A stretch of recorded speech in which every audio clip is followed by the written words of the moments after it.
At this level, presentation is as important as taste, and preparations for tonight's exotic banquet have been underway for several hours. The dinner is a fundraising event organised by the New South Wales Culinary Olympic team. The team estimates it will cost $6,000 for each of the 7 members to travel to Frankfurt in West Germany to compete in October. Few outside the catering industry have heard of the Culinary Olympics, despite the fact that they've been run since 1895, making them older than their modern-day athletic counterpart.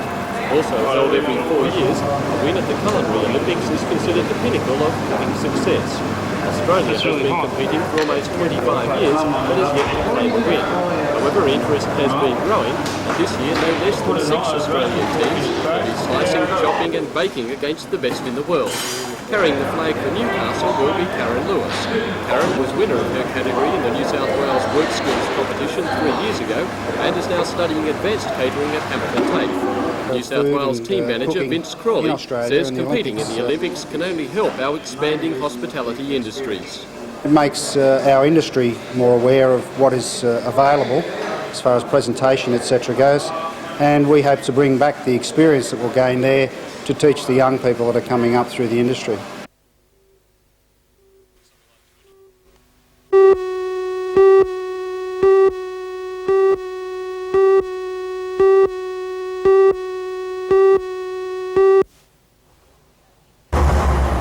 Evidence of the public servants' strike appeared on Hunter Street long before the planned march. Hundreds of Tech College art and design students were left out on the cold this morning when the corridor went on strike without unlocking the doors. Senior staff were notified of the lockout, but 2 hours later the students and tutors were still on the sidewalk. Staff can't get in to conduct classes, and of course students can't get in to attend classes, so we're stuck here.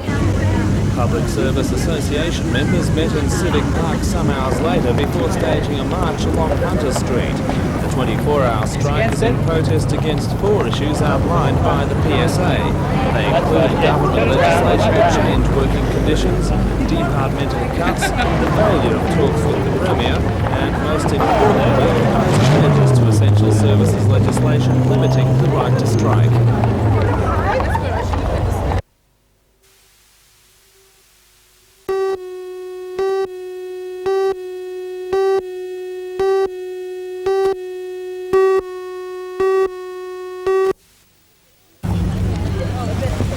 Newcastle's Peace March left the town hall at 10 in bitterly cold conditions.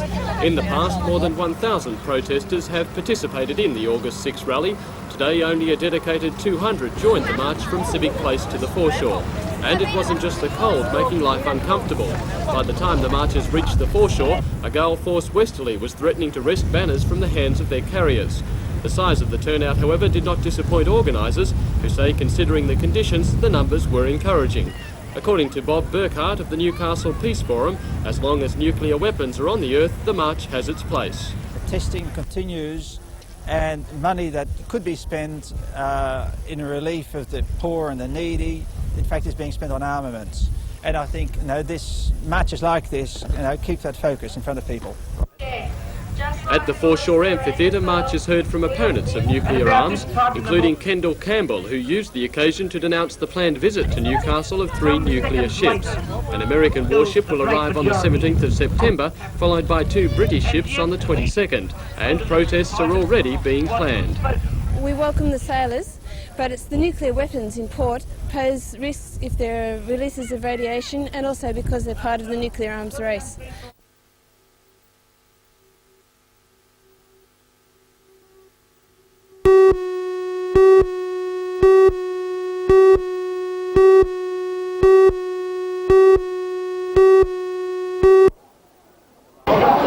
The Barbarians, playing in the all-green, boasted 3 current and former Wallabies. The disappointment for the large crowd was the absence from the visiting team of top players such as Campese, Hoytman, Cutler and Walker. Despite most of the big names missing, Ross Reynolds, Dominic Vaughan and former great Enrique Rodriguez took to the field. It didn't take long for the Barbarians to get on top. In the first minute of play, John Lange scored. The feature of the match was the goal kicking of Marty Roebuck. He made a mockery of the difficult windy conditions by putting goals over from everywhere. Highlighted the game for Newcastle was midway through the first half and Troy Edicross for their only try. Barbarians led 30-9 at half-time, piling on 50 points to nothing in the second session.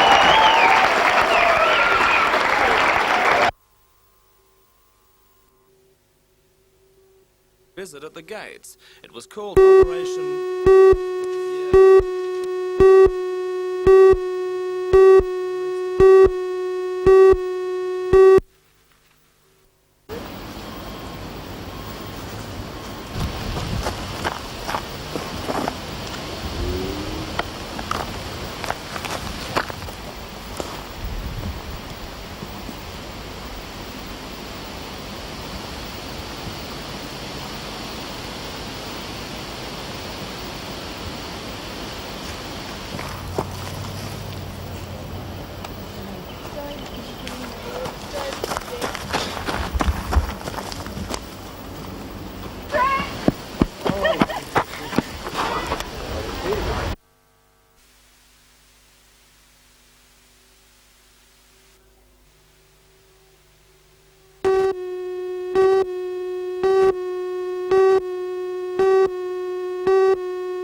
Lights died shortly after 3 o'clock, catching motorists and pedestrians off guard. The Department of Main Roads says the breakdown happened during upgrading of computer software controlling traffic points from Hexham down as far as Swansea. Police at stations along the highway were called out to unscheduled traffic duty as motorists and shopkeepers made anxious telephone calls. Most concerned were school teachers. The failure left hundreds of primary school children stranded at pedestrian crossings beside the busy highway. 20 minutes later, the lights were back in service. A spokesman for the DMR says the breakdown was due to a bug in the computer and gave an assurance that there's little chance of the episode recurring. Traffic hold-ups of a different kind are expected in New South Wales power stations tomorrow. Gatekeepers will stage a 24-hour strike from 6 a.m. in protest of plans to replace them with contract security services. Workers will be admitted, but all service vehicles will be declared black if they cross the barrier. It's thought the stoppage won't have any effect on the daily operation of the power plants, and most transport drivers have already been notified of the action through the grapevine. Fuel and equipment suppliers are expected to suffer most disruption.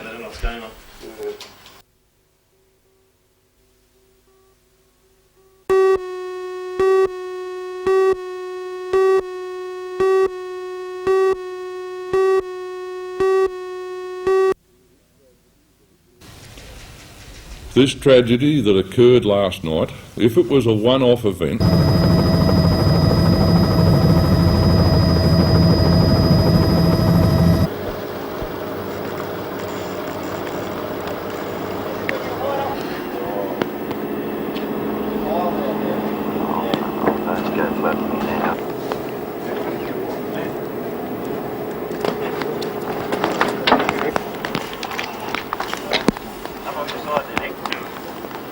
battery going on me.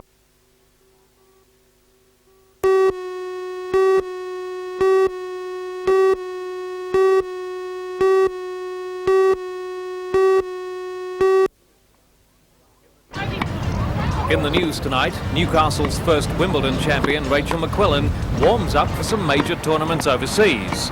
This Thursday she leaves with her #1 supporters and parents to compete in the United States and Canadian Opens and the Virginia Slims tennis tournament.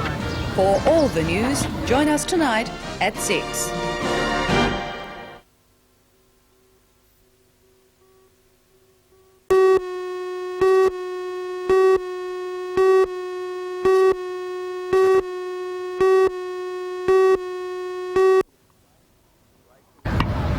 Rachel was training at District Park this morning with unofficial coach, her father Ted. Ted and Jan McQuillan had been unable to attend Rachel's Wimbledon triumphs because of contractual agreements with the McDonald's tennis team, forbidding parents to attend the matches.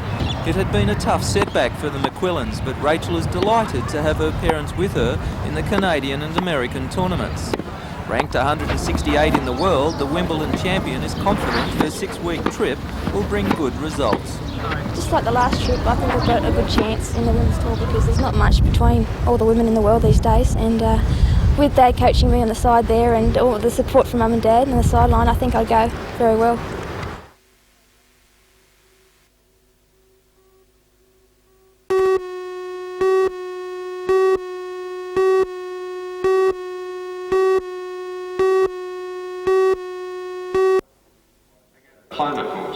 are going to drive the students away in droves. That's probably fortunate in one sense because there aren't going to be any teachers to teach. Those angry words from member for Maitland Alan Walsh typify the mood of last night's meeting. Almost every one of the 350 present were clearly fed up with the state government, whose staffing formula, they say, is threatening the future of school teachers, TAFE teachers and ancillary staff, and ultimately the students, with changes such as fewer teachers, longer hours for those who remain, and bigger classes. Let's take us back to the 19th century when governments determined your working conditions. Last night's meeting was chiefly to inform people involved just what the formula would mean to them, and for that part included speakers from the PNC, the Department of Education, local schools and colleges, and an angry Adrian Lewis from the Teachers Federation, who levelled much of his criticism squarely at the Education Minister. I think even Mr Metherell will find it difficult to find an educational expert that believes you increase literacy and numeracy skills by placing children in larger classes and in composite classes. He believes the solution there is you give statewide tests. The problem is when you identify the problems, we won't have the teachers to rectify them. But probably the strongest words of the night came from several hundred TAFE teachers who announced they would resign soon. Among those were engineering teachers from Newcastle TAFE, who claimed they could now find better pay and better conditions in industry. Just not on track.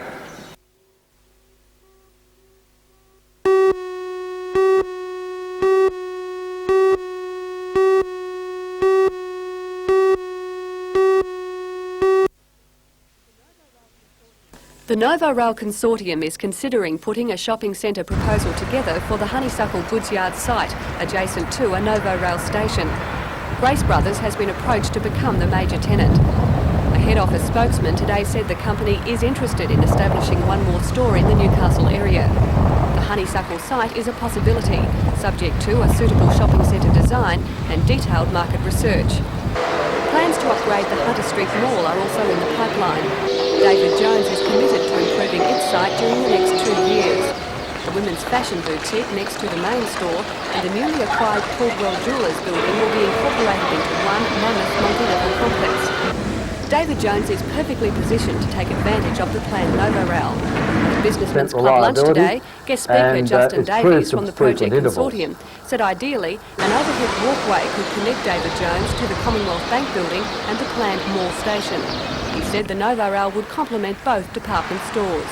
And I think we need that sort of integration to ensure that the two are viable. So people could make the choice in departmental store terms of driving to DJ's car park, parking there. If they didn't get what they want, they could get the monorail to Grace Brothers or vice versa. Advantages. Mr Davies also responded to rail union criticism of the project. He said the protection of state rail jobs was not the consortium's problem. But if 1 or 2 jobs have to go, or 10 or 12 jobs, or whatever the number is, and Newcastle's economic survival and development depends on it, well then I think that's the price we have to pay. The third difficulty they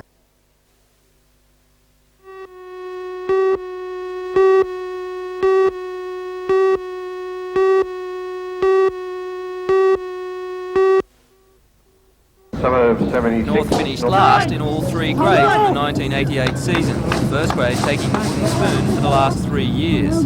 A club with a once proud tradition of producing the most Australian representative players in Newcastle and winning the most premierships, the Blue Bags desperately need to rebuild confidence in the club. We've been planning towards this. We've been negotiating with Nelson Bay, and we think with the standard of Nelson's Bay is going to add to the Newcastle competition, together with some of our footballers, it will be a much higher standard next year. Next season, organisers of the new North's Nelson Bay Club expect to play 3 of their 10 home games here at Passmore Oval, with the remaining 7 to be played at Enna Bay. Although the 2 teams will be amalgamating, the official clubhouse will remain in Newcastle. Officials have selected the new colours for the club and are already planning celebrations for a premiership in the near future. So it's not the death of the Blues? No way, no. Norths, let's look at it this way and make it quite clear. Norths haven't died. We're just looking at 1989 as the rebirth of the Blues.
During the 2.5-hour meeting, officers of the 5 major mining unions brought delegates up to date on the crucial tribunal hearing. A ruling from the chairman, Mr Duncan, is expected either late this month or early next. Miners Federation President John Maitland said if the decision isn't satisfactory to the union movement, then further industrial pressure will be applied. And Mr Maitland isn't optimistic. With all the pressure put upon the tribunal by governments, the employers and the Joint Coal Board, it's obvious that he's going to look at some sort of change in the industry. But from our members' point of view, we don't believe the degree of change that's being sought by the Coal Association is the panacea for the problems of the industry. It's a case of looking at elements outside the industry to overcome the overall economic difficulties that the industry is in. Several issues concern the miners at present, none the least of which is one of those outside matters Mr Maitland referred to, the federal government's refusal to form a national coal authority. The Federation leader says miners know best.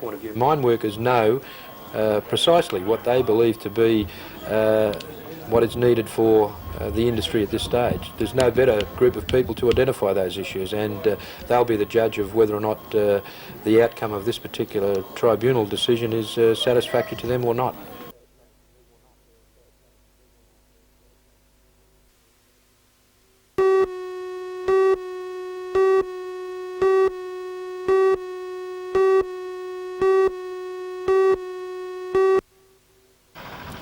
The vessel is a 35-metre-long aluminium catamaran ferry designed for 5-day cruises out of Mackay around the Whitsunday Passage. Up to 54 passengers can be accommodated in 2 standards of suites. It's fully air-conditioned and has bar and dining facilities.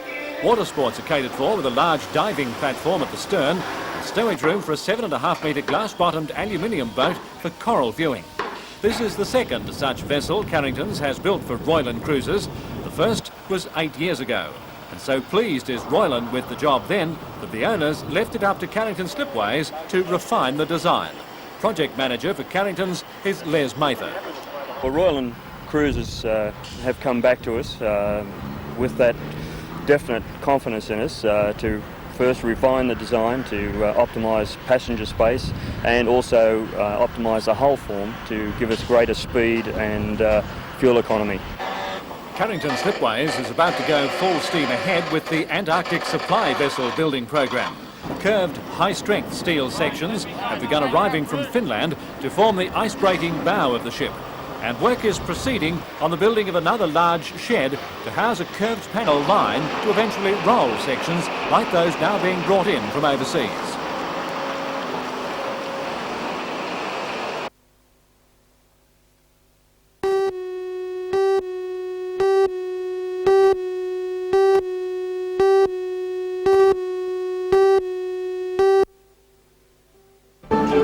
Hundreds of children and their parents took a history lesson with a difference today at Belmont High School. It was Colonial Day and featured plenty of fun and laughter as kids both old and young joined in the kaleidoscope of activities. For all the news, join us tonight at 6.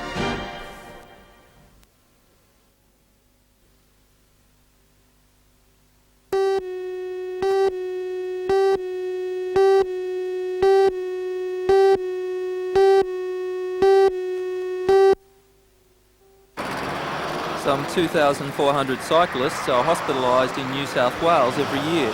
Around 30 are killed. Newcastle Cycleways Vice President John Matheson, who spoke to the Stay Safe Committee at Parliament yesterday, says high school cyclists make up almost half the number of fatalities and serious injuries. Mr Matheson says 2 levels of licences for light and heavy traffic would be accepted by young cyclists and easy to administer. We don't think it'll be very difficult because it can be done through schools as a normal part of school activities. I think it'll happen naturally and it'll be something of great pride to the children who receive the licence. Nobody doubts the logic of improved skills, meaning less accidents, but a formal licence seems unpopular. Well, they should be taught about the rules of the road, isn't it? I don't know about licences though. I don't know if a licence is a good idea, but educating the kids in the schools is certainly a good idea. Newcastle Cycleways proposal also suggests police should be tougher on law-breaking cyclists. In one study, 76% of cyclists observed were riding illegally, including running red lights, riding on the footpath and riding on the wrong side of the road. Peter Ryan reporting for NBN News.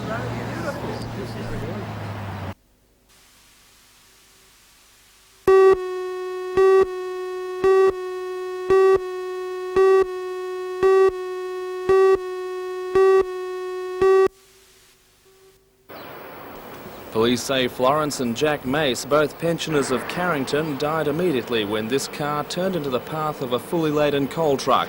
The accident happened at about 6:40 last night on the industrial highway. Early this morning, police and ambulance rescue crews freed 19-year-old Darren Wood of Soldiers Point from the wreck of his sedan. It left Marsh Road at Bob's Farm hitting a tree. Wood is now in a critical condition in Royal Newcastle Hospital. His passenger, 18-year-old Shane Packett of Salamander Bay, has been allowed to leave. The accidents continued, this time on Lake Road at Wallsend. Police say the rear bogie on a semi-trailer apparently came loose. The trailer jackknifed into an oncoming sedan, slamming it into a tree. The 52-year-old driver was trapped by the legs for about half an hour before being freed. He is now in a satisfactory condition. The story is familiar to Hunter residents who've witnessed several accidents attributed to mechanical faults in trucks over the past few months. In June, a Dungog woman died when a load of timber came free from this truck at Tokal.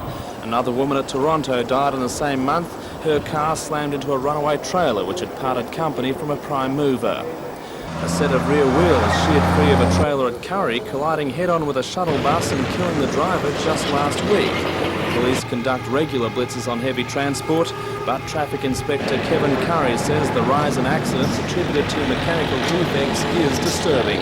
Well, we see that there may be a problem in the future. We're concerned that with the increased speed limits granted to tourist coaches as well as heavy lorries, there may be an increase in road accidents. This may be attributable to the mechanical condition of vehicles.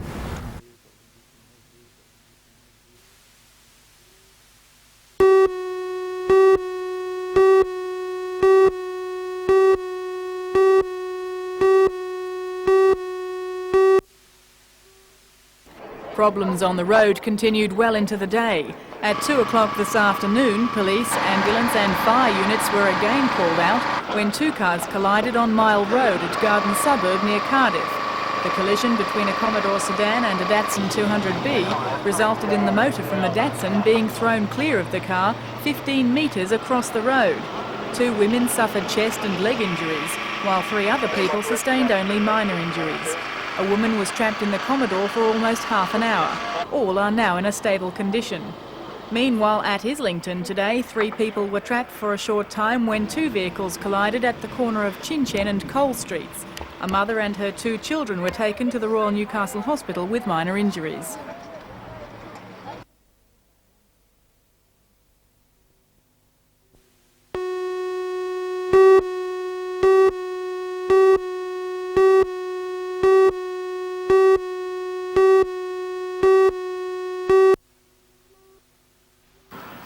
Every day people fall off horses. You could say it's natural, but what Hunter ambulance crews say isn't natural is the frightening number of riders being seriously hurt.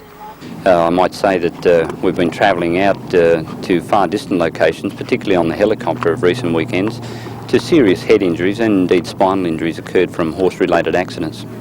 Just 2 weekends ago, ambulance officers were called to 6 riding accidents. 3 of those were serious, and as the trend of accidents continues, so does the trend of injuries. And more often than not, ambulance officers say it's the head that is harmed. And Alan Playford says it's all because riders aren't bothering to take precautions. You find often that helmets aren't being worn and appropriate safety gear around their horses aren't being attended to, and this is leading to some concern amongst the fellas.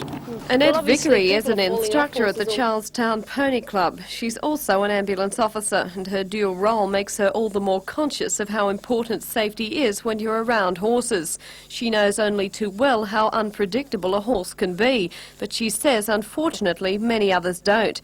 Therefore they ignore such crucial rules as conducting regular gear checks, taking care when and where you ride, and probably the biggest battle of all, getting children and adults to wear a skull cap, a vital piece of safety gear Annette admits suffers a